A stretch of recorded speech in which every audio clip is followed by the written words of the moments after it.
Hey there! Do you ever wonder how some people just seem to have it all put together? They always respond to the emails super fast and timely. The work quality is always amazing. They always look amazing. They always seem relaxed. They never complain.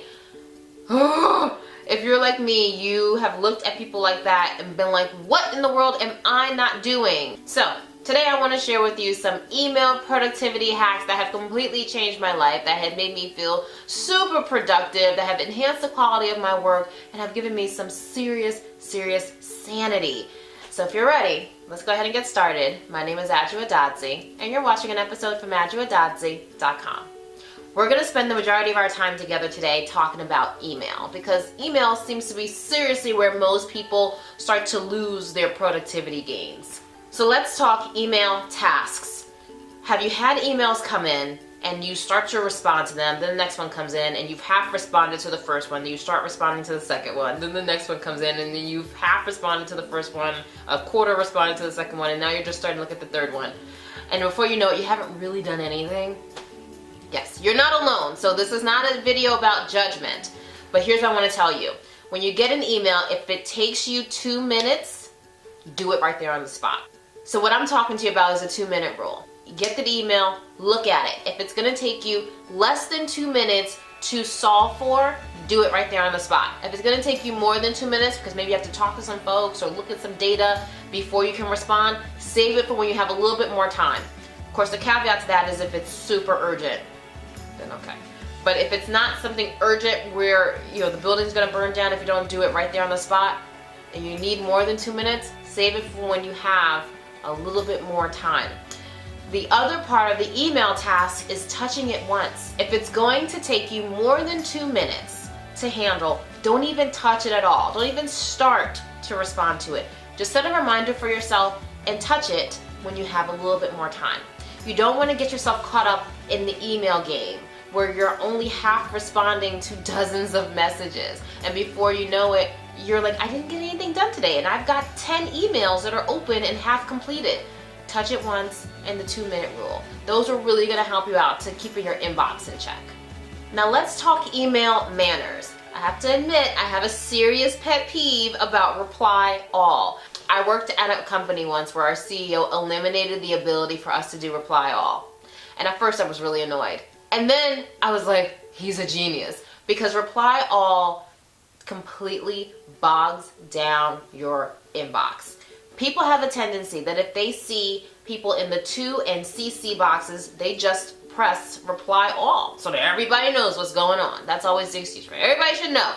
Everybody does not need to know unless they need to know, right? So the habit of pressing reply all when it's not really necessary creates unnecessary email bog down for other people around you. Everybody else who's on that CC now has an additional email that they need to look at and figure out if they need to respond to it or what they need to do. And sometimes people respond to it just because they think they're supposed to, because it landed in their inbox, not because they actually really needed to.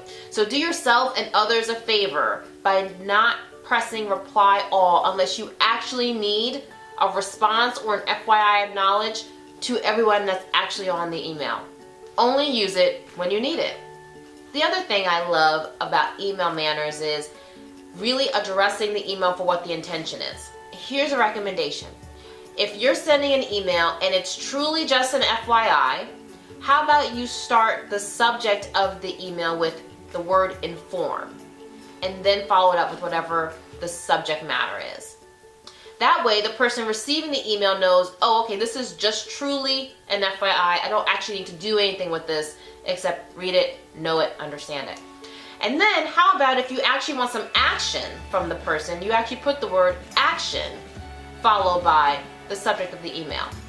Now, action is different than urgent, right? So if you need someone to act on it, meaning I need you to look at this and respond, that doesn't mean that it's urgent, but it does mean that you need to know what their perspective is. They need to act on it.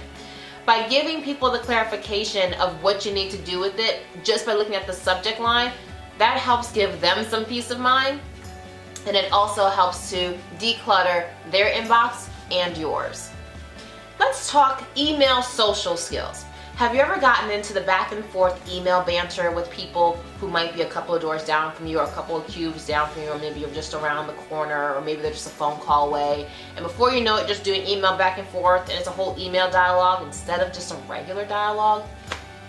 Yeah, it's tempting because you're sitting right there in front of your computer or your smartphone or your iPad, but it's not really solving for things most of the time. So how about, instead of doing the email ping pong, which is just adding additional emails into the inboxes of you and everyone else who's on this email, you just pick up the phone and talk to the person.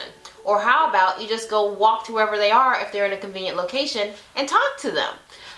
We do need to get out of the tendency of just emailing our thoughts to people back and forth and waiting for responses, because it's not very productive. You can usually get a lot more out of the conversation, especially if it warrants more than 2 or 3 emails back and forth. It's time for a phone call or it's time for a dialogue. That should be your barometer. Now, the last thing I want to go through with you is your morning routine. I wait until the last possible moment to get ready for work because I really, really value my sleep. So if I can get 5-10 more minutes of sleep, I am down for that. So what that means though is, if you're somebody who values their sleep, which everybody should be a person who values their sleep, then you need to simplify your morning routine so that you can get out on the road, get to work, and not be late, but still be refreshed and ready to go, perfectly polished, just the way you need to be. So one thing that I want to share is simplifying your work wardrobe. I think getting ready for work can take a ton of time, especially getting dressed. So some people plan ahead of time, they plan the night before. I probably should be more planful. I'm not that planful. But one thing that I do is I have a plethora of dresses in my closet. Yes, I like dresses, but I really like the simplicity of dresses. It's one item. I just put it on. I don't like having to worry about which jacket goes with that shirt and that skirt or those pants. I don't like having multiple articles of clothing to put on. So the simpler I can keep my work wardrobe, the better.